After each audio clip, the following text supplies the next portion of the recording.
जारी चल रही है और निकाय चुनाव के दौर में योगी प्रदेश के करीब 2/3 जिलों को लगातार कवर करेंगे। वहां चुनावी जनसभा करके पार्टी के पक्ष में माहौल बनाएंगे।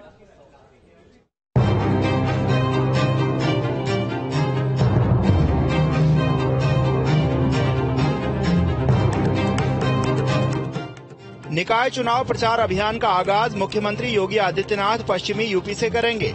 योगी की पहली रैली सहारनपुर में होगी, वहीं शामली और अमरोहा में भी जनसभाएं हैं। बीजेपी ने 2016 में अपनी परिवर्तन यात्रा की शुरुआत भी सहारनपुर से की थी, जिसका बड़ा परिवर्तन देखने को मिला।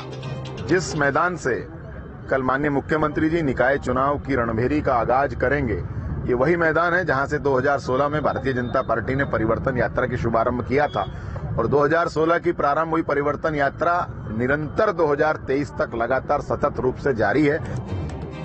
2017 के नगर निकाय चुनाव में बीजेपी ने 16 में से 14 नगर निगम जीते थे, इसलिए पार्टी ने इस बार भी बड़ी जीत हासिल करने का लक्ष्य रखा है। लोकतंत्र में चुनाव एक उत्सव है, तो इस उत्सव को पूरी मनोयोग के साथ भारतीय जनता पार्टी अपने सबके साथ, सबके विकास और सबके प्रयास के साथ लोगों के बीच जाएगी। एक तरफ सरकार और संगठन निकाय चुनाव की तैयारियों में जोरों से लगी है, वहीं एसपी ने अपने सवाल दागने शुरू कर दिए हैं। देखिए, भारतीय जनता पार्टी का नगर निगमों पे कब्जा है। भारतीय जनता पार्टी में की सरकार को और नगर निगम में जो मेयर मौजूद हैं, उनको ये बताना चाहिए कि जो भ्रष्टाचार है वो कब समाप्त होगा। आखिर जन्म और मृत्यु प्रमाण पत्र के भी जो पैसे लिए जा रहे हैं, जो जिस तरीके से सफाई नहीं हो रही है, गृह कर को लेके घरों को सील किया जा रहा है, प्रतिष्ठानों को सील किया जा रहा है, वसूली की जा रही है, ये सब कब बंद होगा? इन सब सवालों का जवाब मुख्यमंत्री जी को देना चाहिए। रैलियों करने से समस्याओं का समाधान नहीं होगा। नगरीय निकाय चुनाव में अपने प्रचार अभियान को मजबूती देने के लिए बीजेपी अपने सभी मोर्चों को मैदान में उतारने जा रही है। बीजेपी हमेशा निकाय चुनाव में बहुत अच्छा परफॉर्मेंस करती रही है, चाहे 2012 का हो, 17 का हो, सभी चुनाव में, उसके पहले के भी 2006 के चुनाव में भी बीजेपी ने अच्छा परफॉर्म किया था, तो इसकी परफॉर्मेंस की कंटिन्यूटी बनी रहे।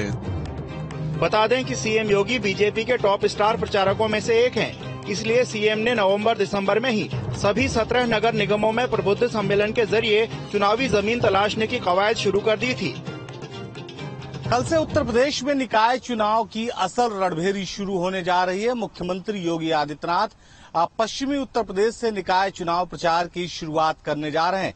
कल 3 जनपदों में चुनावी प्रचार अभियान में मुख्यमंत्री योगी आदित्यनाथ शामिल होंगे। उनके साथ ही जो पार्टी के प्रदेश अध्यक्ष हैं वो भी जो है चुनावी अभियान में पश्चिमी उत्तर प्रदेश में शामिल होंगे। इसके साथ ही दोनों उप मुख्यमंत्री ब्रजेश पाठक और केशव प्रसाद मौर्य को भी पश्चिमी उत्तर प्रदेश में निकाय चुनाव में प्रचार प्रसार की जिम्मेदारी दी गई है। तो भारतीय जनता पार्टी कल अपने बड़े चुनाव प्रचार अभियान की शुरुआत पश्चिमी उत्तर प्रदेश से करने जा रही है।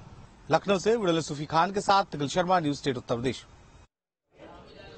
यूपी में नगर निकाय चुनाव में प्रत्याशी जीत दर्ज करने के लिए हर संभव कोशिश कर रहे हैं और ऐसा ही एक मामला ताजनगरी आगरा से आया, जहां सपा प्रत्याशी जूही प्रकाश अपने समर्थकों के साथ ताजमहल के अंदर वोट मांगती नजर आई। इसके बाद मामला तूल पकड़ता जा रहा है। आगरा नगर निकाय चुनाव में प्रचार को लेकर ताजमहल चर्चा में आ गया है। शनिवार को ईद की नमाज के बाद एसपी प्रत्याशी जूही प्रकाश ने रॉयल गेट पर खड़े होकर लोगों से वोट मांगे।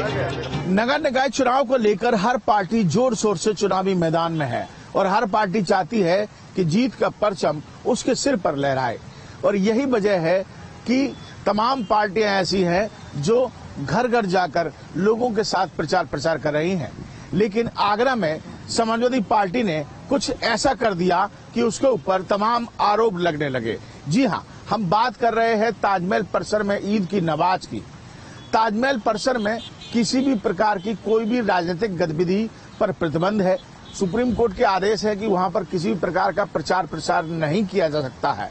लेकिन कल ईद की जब नमाज हो रही थी और उस दौरान जब नमाज खत्म हुई तो समाजवादी पार्टी की जो मेयर प्रत्याशी है जूही प्रकाश अपने पदाधिकारियों के साथ ताजमहल परिसर के अंदर पहुंचती हैं और नमाज के खत्म होने के बाद सभी मुस्लिम भाइयों से वोटों की अपील करती हैं। और इस दौरान उन्होंने समाजवादी पार्टी के सिंबल अपनी सर पर लाल टोपी लगाई हुई थी। उनके एक कार्यकर्ता जो है वो गले में दुपट्टा डाले हुए थे जिसमें समाजवादी पार्टी के चुनाव चिन्ह भी दिखाई। ताजमहल में नमाज अता कर लौट रहे मुस्लिम समाज के लोगों को ईद की मुबारकबाद देने के साथ सपा मेयर प्रत्याशी और पदाधिकारियों ने वोट मांगे, जिसको लेकर हिंदू संगठन आक्रोशित हो गए हैं। सपा प्रत्याशी जो मेयर है जूही प्रकाश, उसने टोपी पहनकर भगवा दुपट्टा डालकर और वीडियो बनाकर जो वायरल की है, हाथ जोड़ के जो वोट मांग रही है ताजमहल के अंदर, क्या ये इसको भी ताजमहल को भी ये एक राजनीतिक अखाड़ा बनाना चाहते हैं?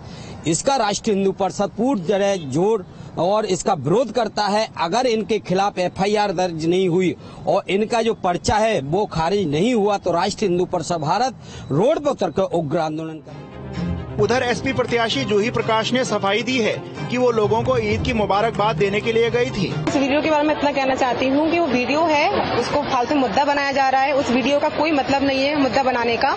हम लोग हर बार जाते हैं, इस बार भी गए हैं। मेरी टोपी पे कोई सिंबल नहीं था, मेरे खुद के ऊपर कोई गमछा नहीं था, साथ में कोई था, वो कौन था मुझे नहीं पता।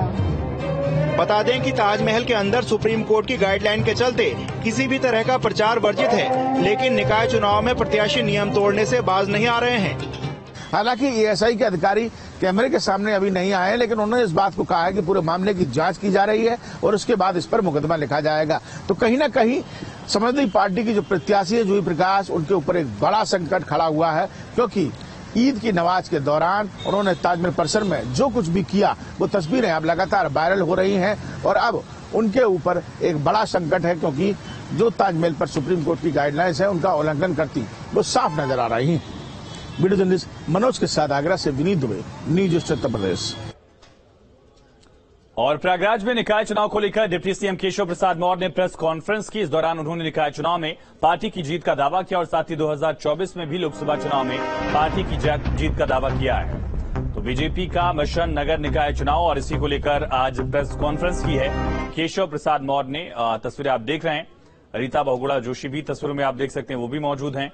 और प्रेस कॉन्फ्रेंस करने के साथ साथ केशव प्रसाद मौर्य ने दो बड़े दावे किए, एक तो निकाय चुनाव में जीत का दावा और साथ ही 2024 के लोकसभा चुनाव में भी क्लीन स्वीप यानी कि 80 में से 80 सीटों पर बीजेपी जीत दर्ज करेगी, ये दावा किया गया है डिप्टी सीएम केशव प्रसाद मौर्य की तरफ से। 2023 के नगर निकाय के चुनाव हैं। इस चुनाव में प्रयागराज नगर निगम सहित हम उत्तर प्रदेश के सभी 17 नगर निगम जीतने जा रहे हैं। कमल खिलने जा रहा है, जो कमल सुशासन का है, जो विकास का है, जो सुरक्षा का है, जो कानून व्यवस्था का है। जैसे 2014 के लोकसभा में, 2017 के विधानसभा में, 2019 की लोकसभा में, वह 2022 के विधानसभा में रचने का काम किया है, वैसे ही नगर निकाय के चुनाव में भी यह रिकॉर्ड बनाते हुए 2024 के लोकसभा चुनाव में माननीय नरेंद्र मोदी जी के नेतृत्व में फिर से देश में सरकार बनाने के लिए हम लोग 80 में से 80 सीटें उत्तर प्रदेश में जीतेंगे।